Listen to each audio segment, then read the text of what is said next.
Donc, en sortant de l'école, moi, j'ai commencé en recherche. Donc, c'est sûr, quand j'ai commencé en recherche, c'était intéressant. On chassait des problèmes intellectuels, du travail qui était un peu plus solitaire. Je me suis rendu compte que c'était pas vraiment pour moi. Puis ensuite, j'ai été approché par EBC. Puis, ils m'ont offert un projet rempli de défis dans le nord du Manitoba. Donc, ça m'a donné l'opportunité de partir à l'aventure. Donc, quand j'ai commencé sur mon premier grand chantier, j'étais un éponge. Je voulais apprendre. J'ai été chanceux d'avoir des mentors sur mon chantier qui m'ont appris beaucoup. Autant sur les méthodes que sur le technique, sur le commercial. Puis ce que je trouve intéressant aujourd'hui, c'est qu'avec le temps, il y a des jeunes qui se joignent à notre équipe.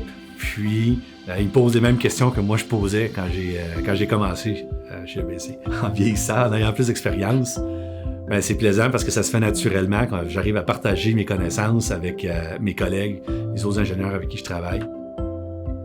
Oh wow, tout ça aussi, c'est préfab. Oui, c'est tout préfab. Ça ici, c'est un morceau. OK. Juste imagine, en dessous de tout ça, tu as toutes les conduites. Ah, c'est bien pensé. Puis ça, c'est une méthode de travail qu'on a présentée au client, qui a approuvé. Oui, exactement. Fait que, tu vois, c'est là que le travail d'ingénieur en construction, ça prend son sens aussi. Là. Exactement. Sur un chantier, il y a beaucoup d'activités dans une journée.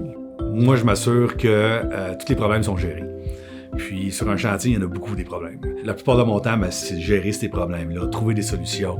Je chapeaute mon équipe, puis je les soutiens pour être capable d'avancer les travaux de façon sécuritaire, puis assurer une qualité des ouvrages aussi. Il y a un volet technique qui est très important, mais à la base, c'est surtout un projet qui est avec beaucoup de gens. Donc, le volet humain, relations interpersonnelles, de communication, il est très important. Tu travailles avec une équipe. Puis de voir le fruit de mon travail aussi à travers tout ça. On fait des quais, on fait des tunnels, des centrales hydroélectriques, des trains, on fait plusieurs sortes de projets. Puis on sait que le prochain projet va toujours être un projet intéressant, puis qui va être différent.